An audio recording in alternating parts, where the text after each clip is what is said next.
Hi అండి, welcome to our Surya's food and beauty channel. నేను మీ సూర్య చంద్రిక. ఈరోజు ఎంతో టేస్టీగా ఉండే రైస్ ఐటెంతో మీ ముందుకు వచ్చాను. ఈ రైస్ టేస్ట్ అయితే చాలా చాలా బాగుంటుంది. అంతేకాకుండా లంచ్ బాక్స్కి కూడా పర్ఫెక్ట్గా ఉంటుందన్నమాట. అనుకోకుండా ఇంట్లో పాలు విరిగిపోయాయండి. విరిగిపోయిన పాలతో నేను రైస్ని ప్రిపేర్ చేశాను. అంటే పన్నీర్ రైస్ అన్నమాట.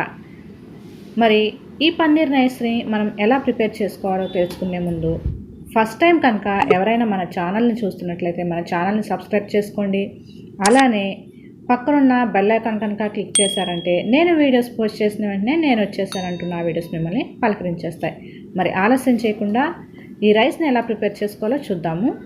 నేనైతే ఫస్ట్గా ఒక ప్యాన్ తీసుకొని దానిలోకి నెయ్యి వేసుకుంటున్నాను. ఈరోజు మనం రైస్ని ఘీతోనే ప్రిపేర్ చేసుకుంటున్నాం. చాలా చాలా ఫ్లేవర్ఫుల్గా ఉంటుంది ఈ రైస్. చెప్పాను కదా ముందుగానే, లంచ్ బాక్స్కి చాలా పర్ఫెక్ట్గా ఉంటుందన్నమాట ఈ రైస్ అయితే. నెయ్యి కాస్త వేడైన తర్వాత ఆ నెయ్యిలోకి ముందుగానే నేను వెల్లుల్లిని సన్నగా కట్ చేసి పెట్టుకున్నాను. ఆ వెల్లుల్లి కూడా కాగిన నెయ్యిలోకి వేసేసాను అనమాట. ఇది కాస్త దూరగా వేయించుకోవాలి ఈ వెల్లుల్లిపాయల్ని. తర్వాత సన్నగా కట్ చేసుకున్న ఆనియన్స్ని కూడా దానిలోకి వేసేసుకుంటున్నాను. ఆనియన్స్తో పాటుగా పచ్చిమిర్చి అవి కూడా సన్నగా కట్ చేసుకున్నాను, వాటిని కూడా వేసేసుకున్నాను. వీటితో పాటుగా క్యాప్సికమ్ కూడా సన్నగా స్లైసెస్ లాగా నేను కట్ చేసుకొని పెట్టుకున్నాను. ఇవన్నీ కూడా వేసేసుకున్నాను. వీటన్నిటితో పాటుగా ఇంకా కలర్ఫుల్గా ఉండాలంటే, ఇంకా హెల్తీగా ఉండాలంటే క్యారెట్. ఈ క్యారెట్ని కూడా నేను దీనిలోకి యాడ్ చేసేసుకుంటున్నాను. వీటితో పాటు పచ్చి బఠానీలండి, గ్రీన్ కలర్వి కాకుండా ఎల్లో కలర్లో ఉంటాయి కదా, అవి కాస్త మొలకలు వచ్చినాయి. వాటిని కూడా నేను ఈ వెజిటబుల్స్లోకి యాడ్ చేసుకుంటున్నాను. కావాలంటే మీరు ఇంకా వేరే వెజిటబుల్స్ కూడా వేసుకోవచ్చు. అవన్నీ కాస్త వేగిన తర్వాత పాలు విరిగిపోయాయని చెప్పాను కదా, వాటిని నేను స్ట్రైన్ చేసుకొని పెట్టుకున్నాను. అంటే ఇదంతా మనకి పన్నీర్ అన్నమాట. ఈ వడగట్టుకున్న పన్నీర్ని కూడా వేగిన వెజిటబుల్స్లోకి వేసేసుకొని మొత్తం మంచిగా మిక్స్ చేసుకోవాలి. మనం తీసుకున్న వెజిటబుల్స్ అలానే పన్నీర్ అంతా కూడా మంచిగా కలిసిపోయే విధంగా మిక్స్ చేసుకోవాలి. కాస్త దూరగా వేగేంత వరకు, అంటే పన్నీర్లో ఉన్న వాటర్ పర్సెంటేజ్ పోయేంత వరకు కూడా మనం దాన్ని ఉడికించుకోవాలి. చూడండి, పన్నీర్లో వాటర్ అంతా కూడా ఎగిరిపోయింది. ఇప్పుడు నేను ముందుగానే అన్నాన్ని ఉడికించి పెట్టుకున్నాను. కాస్త ఉప్పు వేసుకొని ఉడికించుకున్నాను అన్నమాట.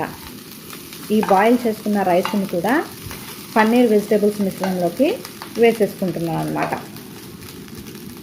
తర్వాత ఈ రైస్లోకి నేను వేసుకుంటున్నాను బ్లాక్ పెప్పర్ పౌడర్, మిరియాల పొడిని కూడా నేను యాడ్ చేసుకుంటున్నాను.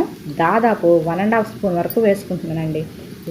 పెప్పర్ పౌడర్ మనకి ఆరోగ్యానికి చాలా మంచిది. పైగా ఈ రైనీ సీజన్లో పెప్పర్ని యూజ్ చేయడం మన థ్రోట్కి ఎంతో మంచిదన్నమాట.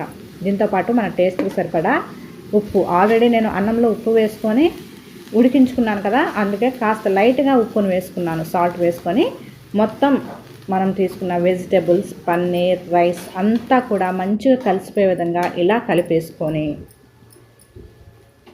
ఒక 2 నిమిషాలు మగ్గించుకోవాలి. మూత పెట్టేసుకొని 2 నిమిషాలు మనం మగ్గించుకున్నామంటే మనకి రైస్ అయిపోయినట్టు అండి. చూడండి, 2 నిమిషాలు నేను మగ్గించేసుకున్నాను మూత పెట్టుకొని. రైస్ చూసారు ఎంత పర్ఫెక్ట్గా చక్కగా పొడి పొడిలాడుతూ వచ్చిందో. పాలు విరిగిన ప్రతిసారి రెగ్యులర్గా చేసుకున్న ఐటమ్స్ కాకుండా, అంటే పన్నీర్తో రెగ్యులర్గా చేసుకునే ఐటమ్స్ కాకుండా, ఈసారి పాలు విరిగినప్పుడు ఇలా డిఫరెంట్గా రైస్ని ప్రిపేర్ చేసి చూడండి. మీ టేస్ట్కి తగినట్టుగా మీకు ఇష్టమైన స్పైసెస్ని యాడ్ చేసుకొని రైస్ని ప్రిపేర్ చేసుకోండి. పెద్దవాళ్ళైనా చిన్నవాళ్ళైనా సరే చాలా చాలా ఇష్టంగా తింటారు. ఈ రైస్ చాలా టేస్టీగా ఉండడమే కాదు, చాలా చాలా హెల్దీ రైస్ అనమాట ఇది. ఈ రైస్ని కనుక మనం లంచ్ బాక్స్లో ప్యాక్ చేసి పంపించామంటే పిల్లలు బాక్స్ని ఖాళీ చేసి ఇంటికి తీసుకొస్తారనమాట. మరి చూశారు కదా, ఈరోజు మనం చాలా చాలా సింపుల్గా పన్నీర్తో రైస్ని ఎలా ప్రిపేర్ చేసుకున్నామో. ఎక్కువ కష్టమేమీ లేదు, చాలా సింపుల్గా చాలా త్వరగా ఈ రైస్ని ప్రిపేర్ చేసుకున్నాం కదా. మరి నేను చేసిన పన్నీర్ రైస్ కనుక మీకు నచ్చినట్లయితే ఒక లైక్ చేయండి, షేర్ చేయండి, అలానే మన ఛానల్ని కూడా సబ్స్క్రైబ్ చేసుకోండి. Thank you for watching. Keep smiling and be healthy. ఎప్పుడూ నవ్వుతూ ఆరోగ్యంగా ఉండండి.